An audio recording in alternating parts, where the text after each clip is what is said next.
بسم الله الرحمن الرحيم. الحمد لله والصلاة والسلام على رسول الله. أيها المسلمون، السلام عليكم ورحمة الله وبركاته. أحبتي الكرام في كل مكان، لماذا لم يستجب الله دعاء المسلمين الداعين للريان؟ هذا سؤال في أذهان كثير من المسلمين، كلهم يقول قد دعا عشرات الملايين من المسلمين، فلماذا لم يستجب الله دعاءهم؟ وقد وعد الله جل وعلا باستجابة الدعاء، وكذلك أحسننا الظن بالله، فلماذا لم ينجو ريان؟ أحبتي الكرام، جوابا على هذا الإشكال وإزالة لهذا الشك والأوهام أقول: أولا، قد استجاب الله دعاءنا بفضله ومنه وكرمه بأن أخرجه من البئر، واستجاب الله دعاءنا بخروج المنقذين له سالمين. ولو لم يستجب الله سبحانه وتعالى دعاءنا لانهار التراب وانهار البئر على الطفل وعلى المنقذين له، ولنزل الطفل إلى قاع البئر بعمق 60 مترا، ولما استطاعوا إخراجه، ولا اختلط العظم واللحم بالتراب، ولصارت المصيبة مصائب والكارثة كوارث. فهذا القدر من دعائنا قد استجاب الله لنا فيه، وهذا يستوجب الشكر. أما بقاؤه حيا فهذا الجزء مفروغ منه، لأن عمر الإنسان محدود وأجله محتوم، لا يتقدم ولا يتأخر، كما قال تعالى: ولكل أمة أجل فإذا جاء أجلهم لا يستأخرون ساعة ولا يستقدمون. لذا فغير معقول أن يقول أحدنا: قد دعوت الله أن لا يموت فلان، ولكن مع هذا أماته الله ولم يستجب لدعائنا. ولما قالت أم حبيبة: اللهم بارك لي في زوج رسول الله وأبي بكر وأبي أبي سفيان وأخي معاوية، قال لها النبي صلى الله عليه وسلم: لقد سألت الله عن آجال مضروبة وآثار مبلوغة. إذن القدر بالأجل لا يتقدم ولا يتأخر.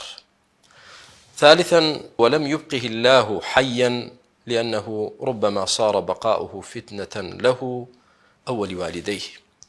والدليل على هذا قصة الغلام الذي قتله الخضر: وأما الغلام فكان أبواه مؤمنين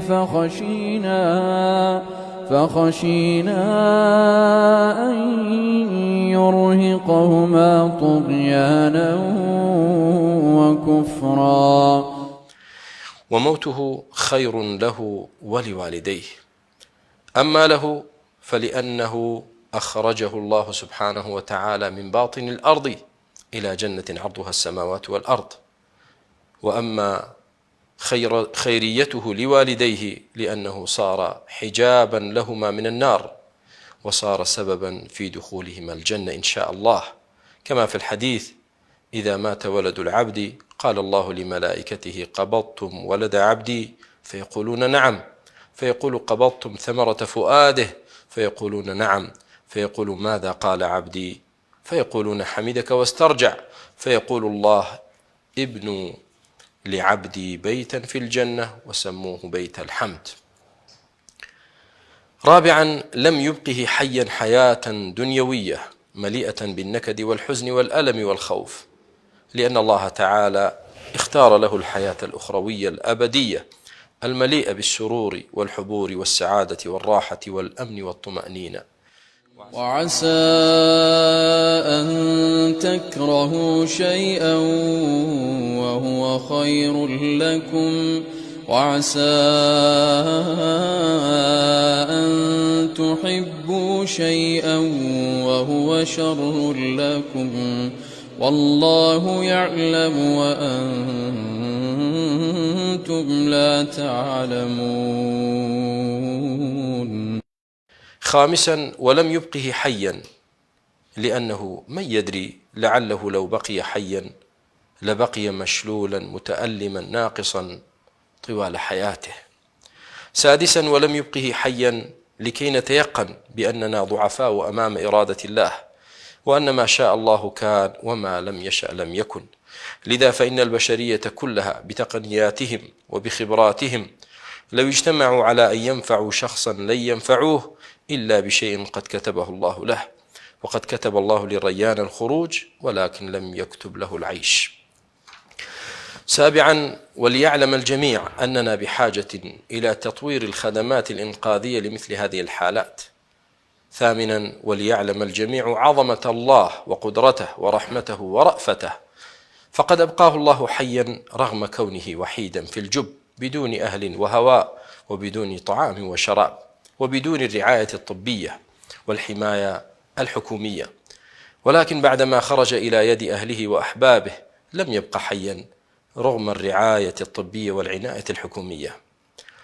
تاسعا وليعلم الجميع أن الموت والحياة بيد الله، وخير مثال على هذا هو أن الله أبقى يوسف حيا في البئر مع أن كل من حوله كان عدوا له وأرادوا موته، ولكن ريان أماته الله مع أن كل من كان حوله كان حبيبا له وأرادوا حياته. عاشرا وليتنبه جميع الآباء والأمهات لأطفالهم أكثر.